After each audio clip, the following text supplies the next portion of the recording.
میری تحریر کو یا میری دی ہوئی کتاب کو مت مانیں، لیکن جو آپ نے لکھ کے دیا ہے اسے تو مانیں گے۔ ان سے کہیے کہ ذرا یہ عبارت کیا ہے جو آپ نے لکھ کے بھیجی ہے، ذرا اس کو پڑھ کر کے سنا دیں اور اس کا مطلب بتا دیں۔ یہ نیچے والی عبارت میں اس پہ نشان لگا دے رہا ہوں۔ ٹھیک، چلیے یہ لیجئے، چلیے اس کو کہیے قاری صاحب پڑھ کر کے سنا دیں اور اس کا مطلب بتا دیں۔ یہ آپ ہی کی بھیجی ہوئی ہے، میری نہیں ہے۔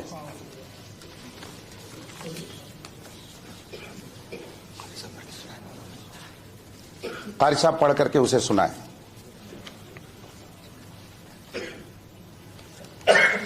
اگر میں پڑھ کے سنا دوں اور اس کا ترجمہ کر دوں اچھا تو ہوگا، بات آگے بڑھے گی؟ بڑھے گی۔ ٹھیک ہے، آپ لوگ سن رہے ہیں؟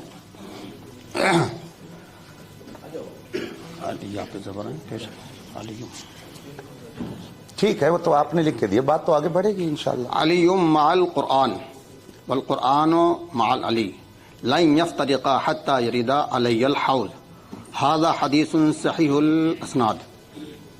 ترجمہ یہ ہے، علی قرآن کے ساتھ ہے اور قرآن علی کے ساتھ ہے، یہ ہرگز اس وقت تک جدا نہیں ہوں گے جب تک کہ حوض کوثر پر نہ پہنچ جائے۔ ھذا حدیث صحیح الاسناد، یہ حدیث اسناد کے اعتبار سے صحیح ہے۔ سن لیا آپ لوگوں نے؟ لائیے۔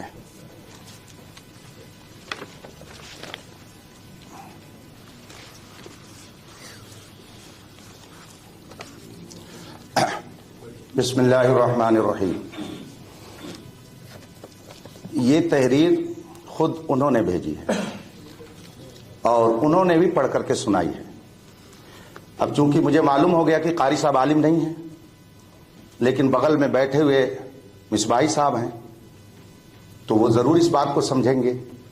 کیا وہ اس بات کی تائید کریں گے کہ یہ صحیح الاسناد لفظ ہے یا صحیح الاسناد؟ اگر ہاں کہیں تو پھر میں گفتگو کروں، اور اگر نہ کہیں تو پھر میں آگے گفتگو کروں۔ مفتی صاحب، وہ صحیح الاسناد لفظ ہے یا صحیح الاسناد؟ ایک منٹ، بات میری پوری ہو جانے دیجیے۔ ان کا وقت پورا ہو جانا۔ صحیح اسناد پہ بات کر رہے ہیں۔ صحیح الاسناد باقاعدہ ریکارڈ ہے، آپ نے خود ہمارے پاس لکھ کر کے بھیجا ہے کہ جو حدیث معتبر ہوگی وہ سند والی ہوگی، تو آپ نے خود ہی لکھ کر کے بھیجا ہے کہ سند ضروری ہے حدیث کو ماننے کے لیے۔ اگر حدیث کو ماننے کے لیے سند ضروری ہے تو کیا آپ کو ماننے کے لیے سند کی ضرورت نہیں ہے؟ آپ نے خود یہ لکھ کر کے بھیجا ہے اور اس میں لکھا ہوا، یہ میری تحریر نہیں ہے۔ تو آپ حدیث رسول کے لیے تو سند چاہیں اور ہم آپ سے گفتگو کرنے کے لیے سند کا مطالبہ نہ کریں۔ آپ خود لکھ رہے ہیں کہ ہم حضور کی حدیث وہی مانیں گے جس پہ سند ہوگی، تو الحمدللہ میں علم والا ہوں، میں بھی اسی سے مناظرہ کروں گا جس کے پاس سند ہوگی۔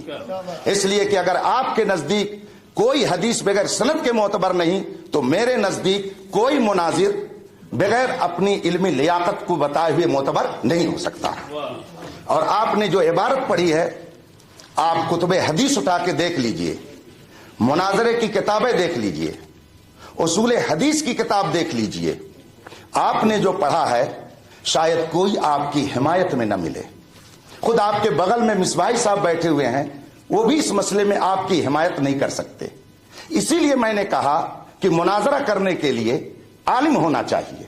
ایک مانگنا، جاہل کہنا۔